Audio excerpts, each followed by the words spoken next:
All right, everyone, welcome back. It's Friday. It's Friday. Yeah. Caleb's back. So yesterday, Caleb wasn't. Him and his buddy cleaned the shop floors, but this is what they looked like after they cleaned it. This is also a couple weeks of use after It still looks us the same. cleaning it. I don't know if it's It doesn't look like that. No, but that was just cleaned yesterday. So I've been contemplating buying a floor scrubber, but buying them used with all the this doesn't work and that doesn't work and needs this for $1,000 or more. I'm like, all right. And then a new one is so expensive. I said, I'm scratching my head at home. I'm like, where's our old carpet cleaner? And I got this cheap from Ollie's. And cleaning your carpets, it worked. It just didn't work that well. Yeah. But it did work. And I said, let me just try this carpet cleaner on the shop floors. And this is what I got. These floors are actually dyed red. And the shop floors in here are beat to shit. On this side, at least. Well, this is dyed, but I'm saying the entire shop floor everywhere is beat to shit. You can see where, you're talking 40 years of abused concrete. I mean, that's just dropping knuckles, brake parts, Right. suspension parts. Same thing over here. And then you can see over there where we don't drop a lot of work in the middle, right? And then you can see where back there, it's beat to death. And then this is the exhaust bay. So we're constantly dropping.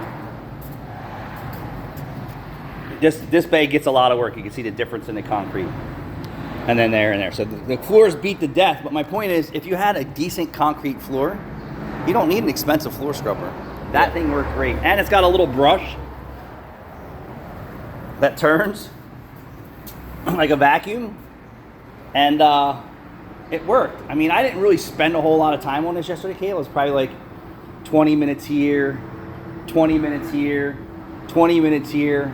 And this is the results I got. I mean, that's still an hour for this little bit of space. It takes me 3 hours to clean the shop by myself, if not longer, and then I destroy the parking lot. Because the only drains we have in our shop are not where we work. Right? Yeah. So the water runs this way, and then the water sits flat there, and then it all runs this way. And then if you get it here, it runs all the way back to Caleb's Bach in a corner. So, I mean, you would have a pond. Yeah. And we're not looking for that anymore. So today, if I have some time, I'm gonna.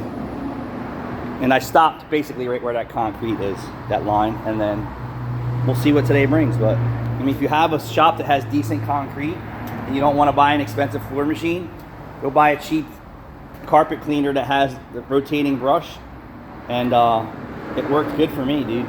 I'm impressed. If it was a little bigger and better, like I had to stop a million times because this you can't.